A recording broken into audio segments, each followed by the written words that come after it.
Window be like he probably see it. Oh, I don't know how many people on here. Probably none. I'm checking out the signal here. I'm sitting there with David Blallett. You might know And it. what happened? About the time I got back over here, somebody finally came out of the bathroom. We were live on YouTube. Well, hello. And there's nobody going to be on because everybody's here. Look, y'all, I'm gonna see. Wait a minute. Let's see here. All right, there we go. Instead of them looking at me, we'll look at the fire. There's there's there's David fixing to get on, all the way from Oregon, Coos Bay. I've been giving the boring history of some of the Southeast and our stupid laws. Y'all, this is a good group of people here. Everybody's having fun. Greg cooked. Did you get some of the jambalaya and red beans? Oh, really? It is good. Yeah, like nobody's coming on. Everybody's talking. Everybody's here. Nobody's gonna be in chat. It's taking a while. You're on YouTube, right? Yeah. Yeah, it's not showing up yet. Okay. See, that's the thing about not having good signal. I've got 2 bars. I've got two. Let's see. Let's play with some of the buttons. No, let's don't do that. I don't want to do that. Okay. Squatchin Holler live right there. Oh, did it finally come up? Yeah, let me go back. 2 minutes. Conscious Machine, how you doing from Massachusetts? We're out here at the Land Between the Lakes, Woodwalkers Meet and Greet 2024, and all these people are unaware that I'm live. There's 5 people and a like. Did you like it, David? Somebody liked it, but we might walk around. But we hadn't had any activity yet. There you go. Good job.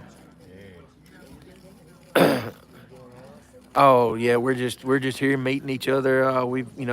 There's a lot of people here that have shows on YouTube, and we're just hanging out, getting to know each other, and it's been a lot of fun so far. But we've got a stack of wood over here, big enough to build a barn. You got a tent over there. There's a lot of people down close to the water. And then you got Greg back here. He's got the booger wagon. He cooked some red beans and rice and jambalaya. We are dead. Having a good time. We hadn't had any storytelling yet, but I'm sure that's on the way. Had a few people talking about, somebody's going to tell a story.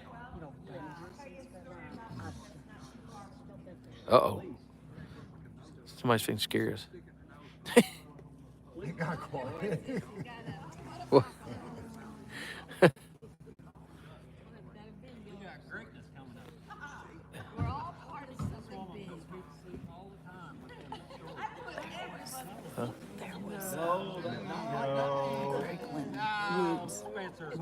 From the bathroom. Somebody walking back here? Like, Big? yes. You're just getting deeper, brother. That's why I came back over here, because I wasn't going to stand out there. David. Come with me. We'll be back in a minute. I get scared by loud women, but keep going. All right. So, come on. Heather just told me that when she went to the restroom, over here by her tent, there was a loud crackling in the woods over here, like something stepping on some stuff, and that's when.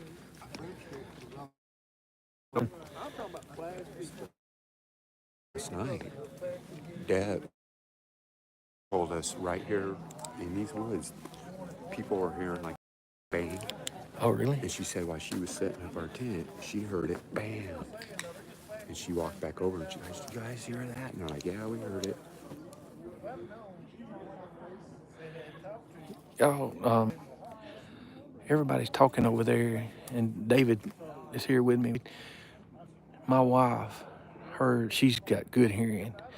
She heard something cracking and popping. So it could be somebody breaking firewood maybe over there, but this is a ridge. It goes, this hill goes up.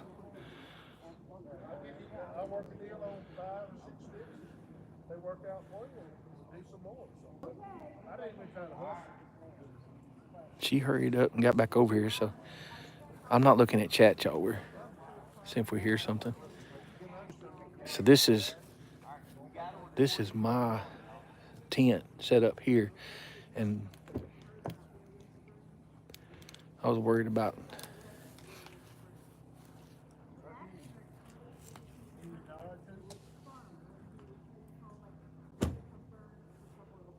I don't hear anything. Man, it's a lot of dark out here, ain't it? Mm-hmm. Yeah, I don't hear anything, but we have to keep an eye out. See, the thing is, we couldn't hear nothing over there. We can go over here for some story time. This is our setup here. I dread packing it up. But my sister, this is her tent, and we borrowed it. I bought a air mattress, and we not got it in there. It's huge, but I'm not sleeping on the ground. My bones don't allow that. So I appreciate you going over with me. At least you could have hollered at them, told somebody grabbed me, or something grabbed me. I appreciate you enjoying it. Oh yeah. Because it's moving as fast as the horses, and there's no way a human being could be running through the woods that fast. They get so panicked and so scared that the farmer suddenly jumps off the wagon this way, and the servant jumps off the wagon that way, and the farmer rolls in under the bushes. But whatever was following them went with the servant, and the farmer laid there and listened while the servant was torn to pieces by a creature he could not identify. It was growling and screaming, and the servant was begging, "God, help me, I can't take this, help me, please!" But it tore him to pieces, and he begged for mercy.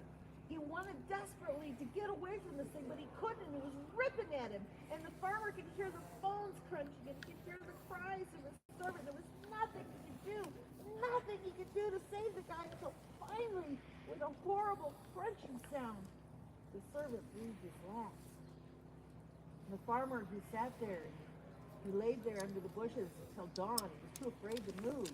He was afraid if he got out and tried to run, whatever this thing that had killed his servant was going to come after him. So he laid there, and finally the sun came up, and he got up the nerve, and he ran as fast as he could back to town. And he told everybody, "Something's killed my servant. I don't know what it was, but it tore him to pieces, and I heard it, and I can't find anything, and I don't know what to do." So all the townspeople come out. They search the whole area. They can't find hide nor hair of the servant. Nothing. No shreds of clothes, nothing. It's just gone. Well, time passes, and more people start reporting hearing things in the woods, until finally a group of the townspeople, and I believe it was people around Burns, but it may have been Dixon or so, one of those towns in that area, they decided they were going to get together and they were going to form a posse. Now, if you're familiar with Montgomery Bell State Park, at the southern tip of it, it used to be a farm called the Hall Farm, and there was a spring there, and it's just a little, it's not much bigger than that bonfire. It's just a little hole in the ground, and they decide there's a clearing by the spring, and they're going to gather there because that's pretty close to where the farmer had his incident.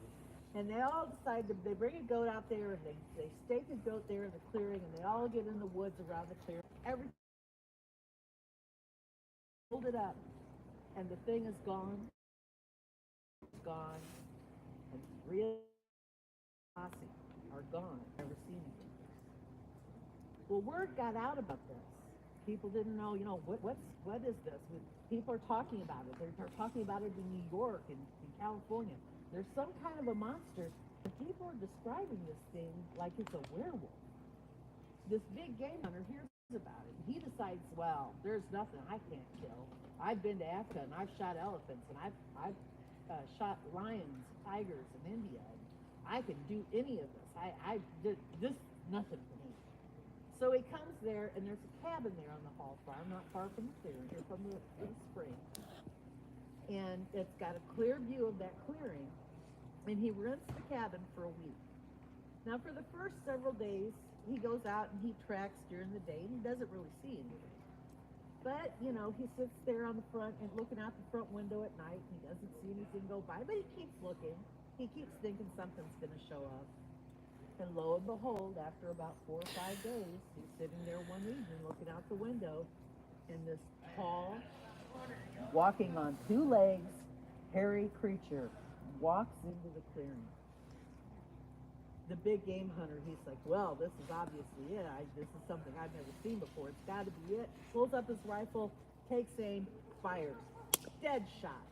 Now, you'd think it would have dropped it, because this guy's shooting with a big old, elephant rifle. But it didn't. All it did was serve to make this thing angry. And it comes charging at the cabin. And the big game hunter, he's trapped in the cabin, so all he can do is climb up into the rafters. And he gets as high up in the rafters as he can, and this thing tears down the door, and it comes inside. And for the whole night, this guy's trapped up in the rafters, and this thing's circling under him, and it's reaching up, and it's trying to grab him, and it's growling, and it's hissing at him. And it's the most horrible looking thing he's ever seen in his life. And he's terrified. And every now and then he gets just the right angle and he fires. But it doesn't affect this thing. Whatever this thing is, he can't kill it. And he's terrified. And he gets down to his last 2 bullets. And he knows he's going to shoot one more time. And if he can't kill it, the last bullet is for himself. So he takes aim. And he's getting ready to make that final shot at the beast. And about that time, the sun pops up over the horizon. The beast looks out the window, looks up at him, and it turns and runs out the door. And it's never seen again by the big game hunter. He immediately climbs down out of the rafters, packs up his stuff, and he leaves. He says, I found something I can't kill. And this is it. Well, of course, this is the story of the werewolf of Werewolf Springs. Interestingly, there was a little girl before Montgomery Bell became a park that lived in the Hall farmstead. She had been sent out to the spring to get a bucket of water, and she never came back. After a couple hours, all they found was the bucket by the spring. If you're familiar with the park, there are 3 lakes there. It's a really nice park. We're not talking, it's not wood like this, it's not rugged terrain at all. It's really well manicured, it's beautiful, they've got a golf course, they've got 3 nice lakes with a swimming beach, and there's a really nice convention center there. It's not anything like what you would expect something like that to be, but to this day, people report while walking in the southern part of that particular park, hearing growling and feeling like they've been being tracked by something, and they don't know what it is. On the westernmost side of the southernmost lake, there's a ridge with caves. And back before it was a park, sometimes the farmers would take dead animals, dead livestock up there in the caves where it could die and rot, or not die, but be dead and rot without having to smell the rotting carcass. And so when they went exploring up there, they found bones of large animals, as you would expect. But what they couldn't explain were the human skeletal remains inside those caves. And that, my friends, is the story of the werewolf of Werewolf Springs.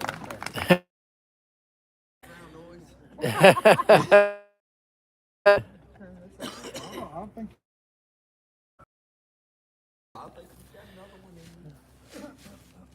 Whip. you want to.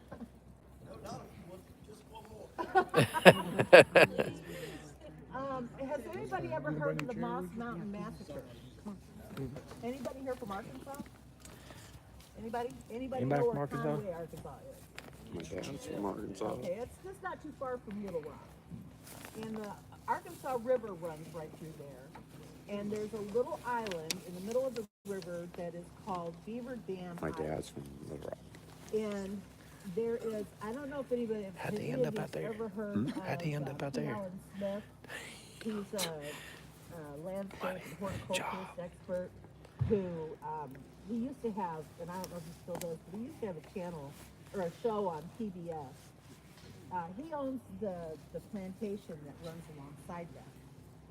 And I was looking for something to do for Halloween one year, and I found the story about that every year he hosts a Halloween party to celebrate the ghosts of Beaver Dam Island. And of course that made me have to ask, well, what happened on the island? So let me tell you. Back in 1819, there was a man named Thomas Nuttall. Now Nuttall is, if you know anything about birds, you may have heard of the Nuttall woodpecker. That bird is named after him. He was born in England in the late 1700s, had to be late 1700s. He was raised and apprenticed as a printer in England, and he got all done with his apprenticeship, was ready to become a printer, and he realized that was not what he wanted. He wanted a life of adventure. So he got on a boat and he came across the pond, and he landed in Philadelphia, where he made friends with America's foremost botanist. And he didn't, I can't think of the guy's name. I want to say it was Smith something, but he didn't have formal training, but he had a lot of knowledge about plants and animals and a serious need for adventure. And so this botanist sent him out and he said, go explore North America, collect unknown plant species and unknown animal species, bring them back to us, let us examine them, let us catalog them, and let's get a really good book of the flora and fauna of North America. So he goes out, and he went out on his first expedition, I believe was with Lewis and Clark, or Marquette and Joliet. I can never keep the two apart. And they go out on an expedition, and he sends all of his stuff back, and he becomes very well known. But in 1812, there was a little war between us and England, and he was still a little too British, and he really didn't want to get conscripted by accident, so he went back to England. And of course, we had our little war, and in 1815, he came back. And right away, they said, you need to go back out, and you need to start collecting all this fauna and flora. Now, I want you to understand, this man, by himself, tracked all across Kentucky, Tennessee, North Carolina, South Carolina, the Virginias, which would have been just Virginia then, all by himself, collecting these specimens and sending them back to the University of Pennsylvania to have all of this stuff cataloged. He was not a squeamish guy. But in 1815, we had just fought a war with England. We didn't have a real high opinion of the British, because a lot of you may not know this, but we kind of lost that war. In addition to which, the areas that he was about to go explore, which would have been Kentucky, Tennessee, down through the Louisiana Purchase, there were a lot of French settlers, and England had just finished the Napoleonic Wars. So the French people didn't really have a high opinion of the British. So when this man is asked to get on a flatboat and go down the Ohio River with a crew of men, none of them really liked him. But what he was very, very educating the native people of the area. In fact, he had a great relationship with almost every tribe he came through. Now, there were those that they'd get to and they weren't very good. They would have arguments, or they didn't get along. But most of them, he was able to really develop a good relationship with. Even so, by 1819, when they got to the Arkansas River and started up, he had to still be careful because every tribe was new. He didn't know how they were going to react. And on top of that, as they were coming down the Mississippi, right before they started up the Arkansas River, they were all hit by malaria. So these guys are all sick. They're not feeling really their best.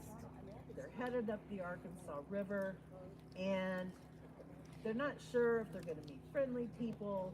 They're not real thrilled with this prissy guy that's on the boat complaining about every French person he runs into, and how dare he because he's this prissy British guy, and things are falling apart.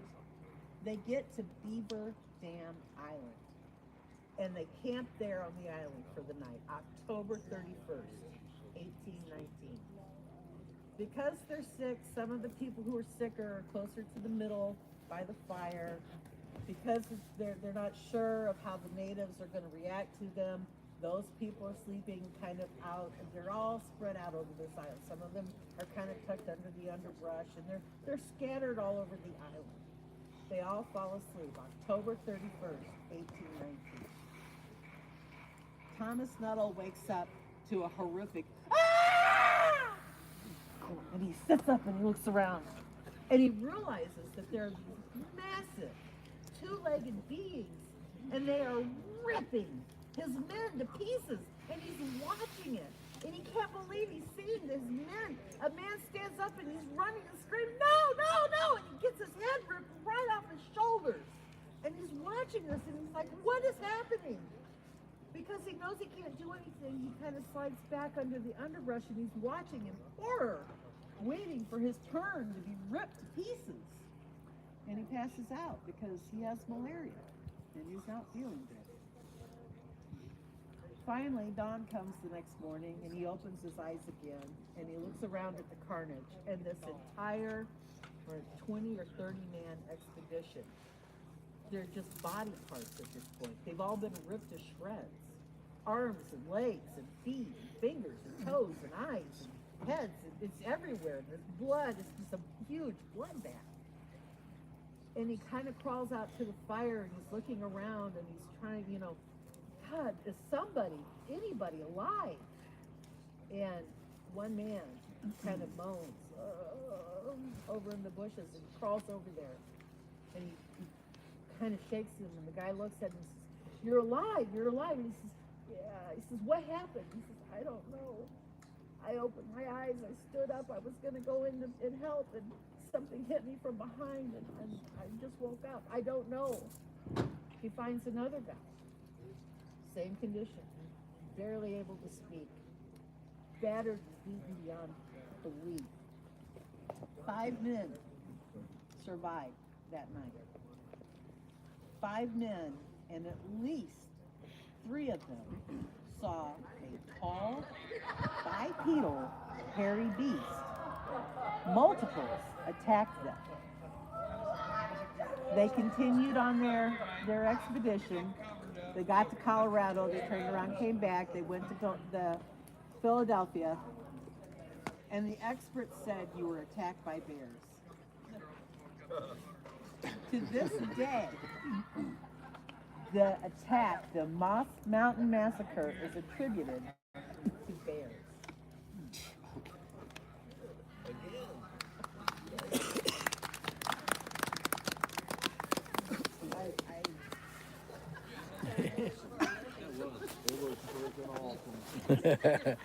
Good job. So, anybody else have a story? Anybody else want to share a story?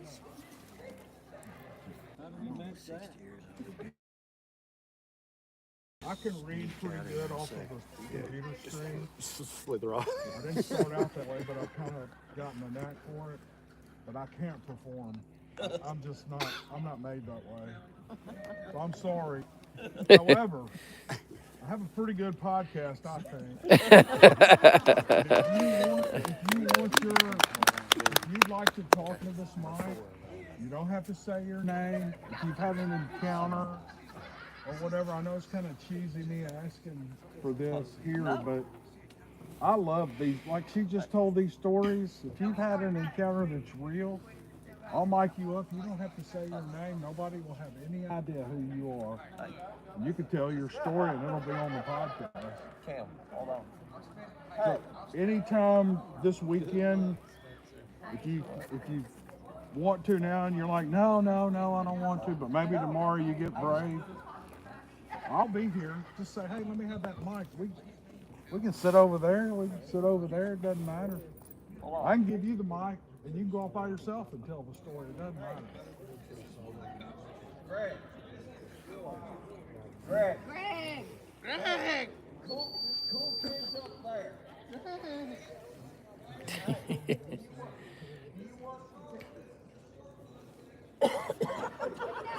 We know that. Hey. Hey y'all, I'm getting away from the fire just for a second. That was Cam Buckner. I can't chat. Holding the phone and everything, but David's doing a great job. But yeah, that was Cam Buckner, and I think they're going to get some people to tell some stories. It's kind of unplanned, but it's kind of cool too. So The next campsite is red. yeah, his voice is kind of unmistakable. I think he's actually set up beside me over here. There's our setup, and then there's his setup right there. There's a lot of. Let's see, we've got Rebecca Green. We've got the Woodwalkers. All three Woodwalkers are here. We've got I think Grizzly Chris. I saw him earlier. He's down that way. But we went and checked into our cabin. We've got our tent set up because we're going to stay here, But we've got a cabin also. There's several people with shows here. I'm not going to say any names until I confirm it, but people who I've seen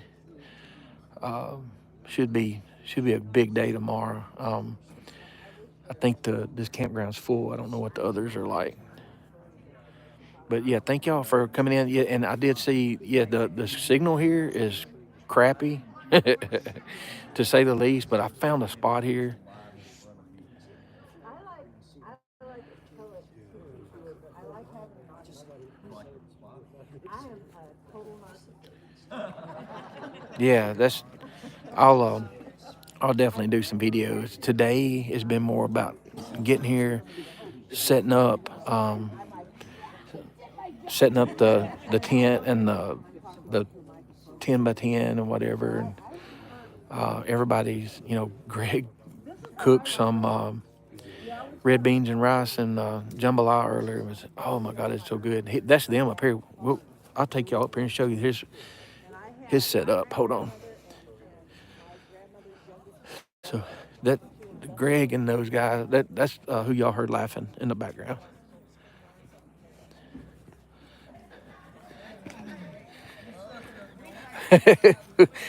Who's that? What? Who's that?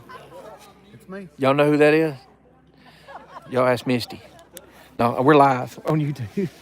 Who am I? Yep. Shine your light right here. I'm Squirrel's Nut. That's the best name tag out here. Hands, no. Hey, who all's down there at the bottom? There are a lot of people come in when we left. I'm not even sure who all's down there. I might take a walk through here in a little bit. My wife heard some cracking and breaking over here earlier. Me and David Blaylet went over here, but it could be anything. There's somebody got. Yeah.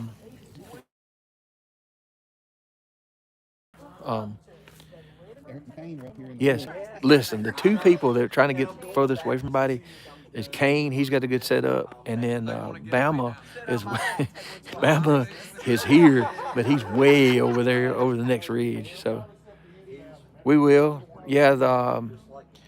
Y'all, I'm gonna tell y'all, this is my first time here, and everybody's so cool, and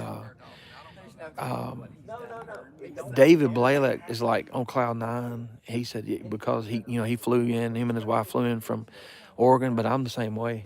This is my first. Is this your first This one? is my first time. My first It's trip. cool. I didn't know how it was gonna be, but I'm glad the wind laid down.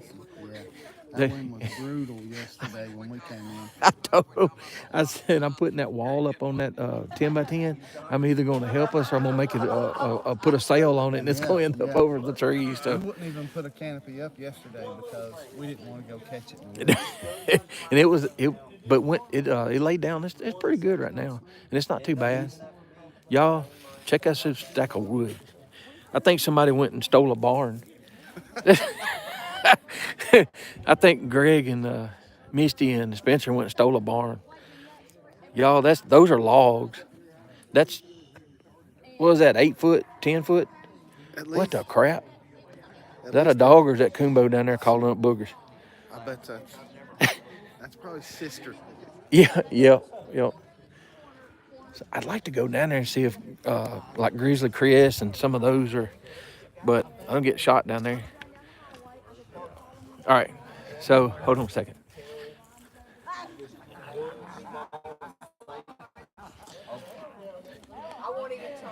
It doesn't have to be long tails like that. No, I don't see it no more. All right, y'all know who that is, right? Oh my God. Mr. Greg. Hey, we're on. Yeah, everybody was like, where's Greg? Yeah, we're live. Yes, we're live. Yep. How many you got in there watching? 17. Check out my ride. Got 20 in one. All the cool kids get one of these. Well, that's the thing. There's, You want to tell a little section? I just had a long conversation with JR down there. On another podcast, Pat. You get him out away from Misty, he'll talk to you. No. Hey, look, Roger come up here and recorded all the content. Oh yeah, they could see. I could see the lights from back there. I was on the other side while she was telling the story, and over the fire you could see the light. This is his booger wagon, y'all. What do you call it? Booger mobile? What is it? Yeah, I got a booger wagon. Booger wagon. This is the coolest. He, It's kind of messy. You have, show Doesn't them have to be outside. about have you cleaned up already? Why? He's Yeah, feeding my look, dog. Look they here. done wiped out. They Y'all wiped out about everything is the about jambalaya and Bigfoot. It beans can that I be had. just But normal tomorrow night we're every day cooking a big Exactly. one. We're gonna break out the 10-gallon. We talk about the midgets. Well, that was awesome down there. And then when she screamed out, I'm like, What about what you can see is terrible. don't be calling stuff up, but calling up the Hanks. That's right. Let me go around. You get there. I want Y'all know who that is, right? I think Troy's got his clothes on. I'm not gonna put the camera in everybody else's face. They might knock me out. I know you're gonna put. What you think I won't? No, I know you're gonna. well, I was hoping you won't. But After the couple sips that you gave me in the guitar picks, I'm gonna give it credit. is that good? Good to go now. That gumbo good? It's good to go. That tongue, House. that tongue one wrapped all around story. his head. Okay, I'm fixing to get in the truck. I'm gonna get in the truck pulled out. You gonna roll him down there? I'm trying to get to the bowl. All right, look, we got stairs going up into the booger wagon. Hey, what did you Let me try. See, I was looking for Oh shit! blame it on the dog. What'd you fix tonight? I thought you were I thought that was a handrail. That was Greg's. That was Greg's crutches. I thought it was a handrail. Almost fell off. He'd show him the inside of the booger wagon. So got the heater going. All right. Oh, that's water cut with water. Yeah, water. That's amazing. I'd have my hand cut off. All right, let's see if I can walk down this without killing myself, y'all. Hold on. Oh, All them people that's on there, you still broadcasting? yeah. Anybody that ain't here, you're missing out. You're missing out. Y'all should be here. We got a crew here, the amazing folks we got. And tomorrow and Saturday's probably gonna be a whole lot better. It's Look, anybody that's missing, look, got Miss Pat, look here, Yep. Blue Eyed North. and I ain't asked her for any muscadine jelly. I was wanting to, but that jelly lasted about a week in my house. Man, So we're. Just like y'all didn't say anything. Y'all just went There- there and got So how many you got Well, watching, brother? Sue's telling a story over there, Joe. Joe? Joe's telling a story. Joe's always telling us so. Listen, I thought that was y'all beside me earlier. I was in the dark. I was in the dark. How you doing? No, you my favorite. You my favorite jelly maker. Oh, Joe. Yeah. You turn. I didn't like muscadines. I hated muscadines.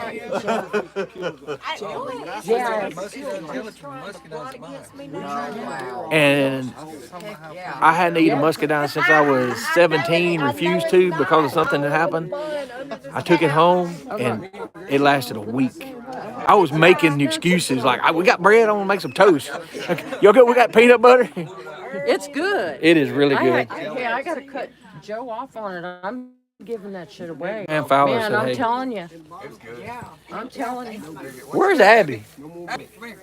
Abby's on my. Come here, baby. She's on the chat. No, I got to. Diane Fowler said, "Hey, Pat." Get over here, Oh, where's she? Yeah, I know. Oh, Hey.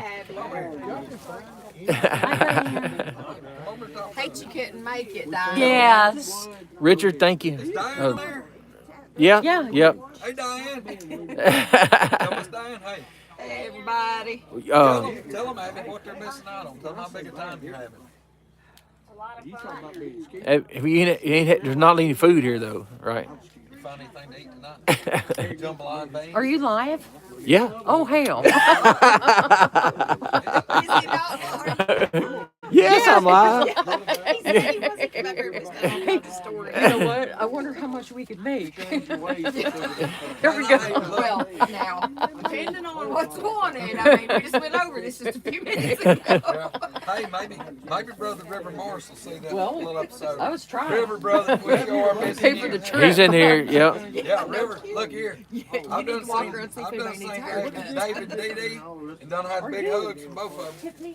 Yep. David, I was sharing the Look, there's look, Jay on look, it. here, look, wait a minute. Wait a minute. Here we go. This is, I'm a squirrel's nut. Everybody. Look, I got, River's on there. hey, David. Look here. Look here. Look here. Look there. I told you. Hey, Man, I can't wait to and ain't nobody got snatched up by Booger yet, so that's good. No, she quit. Rex didn't make it. Rex is 2 hours from us. Oh, look here. He gave me this, and he had to have that.